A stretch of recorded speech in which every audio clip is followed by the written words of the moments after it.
કલ્પના કરો, તમે કોઈ ભીડવાળી જગ્યાએ છો, કદાચ મેટ્રોમાં કે પછી કોઈ કાફેમાં, અને તમે તમારા વાયરલેસ ઇયરબડ્સ લગાવીને મ્યુઝિક સાંભળી રહ્યા છો. આજુબાજુના ઘોંઘાટથી દૂર, એકદમ પોતાની દુનિયામાં. આપણે બધાને આવું ગમે છે, ખરું ને? પણ શું આ જે પ્રાઇવેટ બબલ આપણે બનાવીએ છીએ એ ખરેખર એટલું સુરક્ષિત છે જેટલું આપણે સમજીએ છીએ? સવાલ સીધો છે, શું કોઈ તમારા હેડફોન દ્વારા તમારી વાતો સાંભળી શકે છે? હવે આ સાંભળવામાં થોડું વિચિત્ર લાગે, બરાબર? પણ આજના ડિજિટલ જમાનામાં આ સવાલ બહુ જ ગંભીર છે. શું એવું બની શકે કે કોઈ અજાણી વ્યક્તિ તમારા જ હેડફોનના માઇક્રોફોનથી તમારી વાતો સાંભળી રહ્યું હોય? ચલો, આની પાછળ શું સત્ય છે એ જાણીએ. તો જવાબ છે હા. અને ચોંકાવનારી વાત તો એ છે કે આ કામ કરવા માટે હેકરને કેટલો સમય જોઈએ ખબર છે? ફક્ત 15 સેકન્ડ. જી હા, માત્ર 15 સેકન્ડ. બસ એટલા જ સમયમાં કોઈ તમારી પ્રાઇવેટ વાતચીતમાં એન્ટ્રી કરી શકે છે. આ ખતરો જેટલો ફાસ્ટ છે એટલું જ રિયલ પણ છે. તો સવાલ એ છે કે આ 15 સેકન્ડની ઘૂસણખોરી થાય છે કેવી રીતે?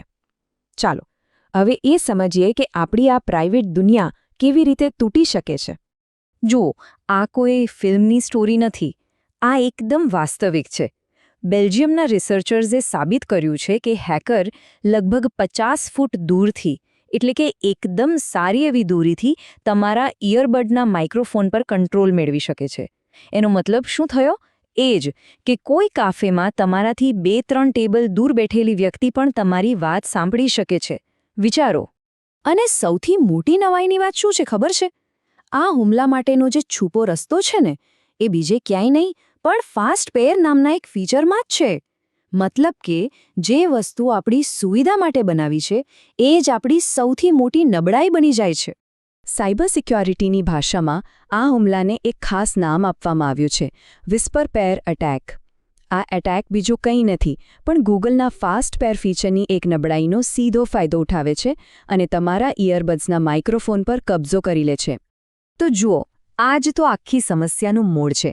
એક બાજુ ગૂગલે આ ફાસ્ટપેર ફીચર બનાવ્યું, જેથી બ્લૂટૂથ ડિવાઇસ એકદમ ફટાફટ અને સહેલાઈથી કનેક્ટ થઈ જાય. બહુ જ કામનું ફીચર.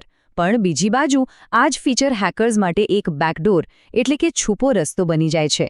અહીં જ સુવિધા અને સુરક્ષા વચ્ચેનો બેલેન્સ બગડી જાય છે. હવે કદાચ એમ થતું હશે કે આ કોઈ નાની મોટી, ઊંચી જાણીતી બ્રાન્ડ્સની વાત હશે.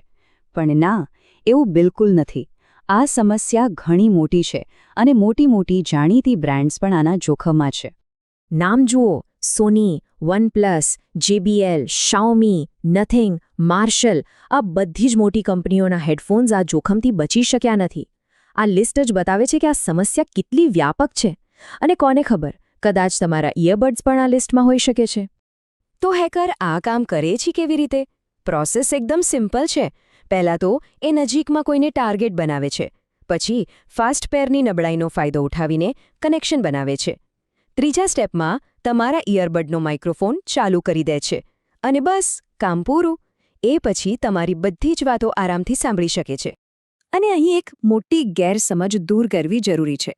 ઘણાને લાગશે કે આ તો ગૂગલનું ફીચર છે, એટલે જોખમ ફક્ત એન્ડ્રોઇડ યુઝર્સને જ હશે. પણ એવું નથી.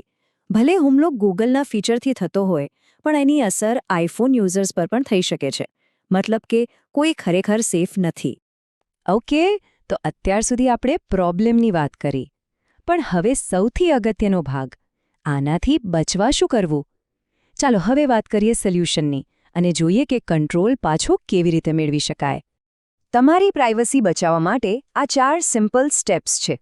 પહેલું અને સૌથી સહેલું, જ્યારે બ્લૂટૂથનો ઉપયોગ ન કરતા હો ત્યારે તેને બંધ કરી દો. સિમ્પલ. બીજું, જો કોઈ અજાણ્યા ડિવાઇસની પેરિંગ રિક્વેસ્ટ આવે જેને તમે ઓળખતા નથી, તો તેને ક્યારેય એક્સેપ્ટ ન કરો. ત્રીજું, અને બહુ જ જરૂરી, તમારા હેડફોનનું સોફ્ટવેર એટલે કે ફર્મવેર હંમેશા અપડેટ રાખો.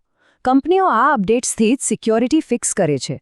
અને ચોથું, પબ્લિક પ્લેસમાં, ખાસ કરીને ભીડવાળી જગ્યાએ નવા ડિવાઇસ કનેક્ટ કરવાનું ટાળો. બસ આટલી સાવધાની રાખવાની છે.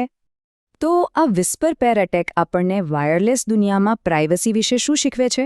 વેલ, એ આપણને ડિજિટલી વધુ સાવધાન રહેવાનો એક બહુ મોટો પાઠ શીખવે છે.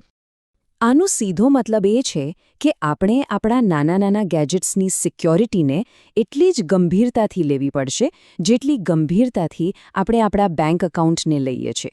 કારણ કે હવે આપણી પ્રાઇવસી ખાલી પાસવર્ડ્સ કે ઓનલાઈન એકાઉન્ટ્સ પૂરતી નથી રહી, એ આપણા કાનમાં પહેરેલા ઇયરબડ્સ સુધી પહોંચી ગઈ છે. અને અંતે આ એક સવાલ વિચારવા જેવો છે.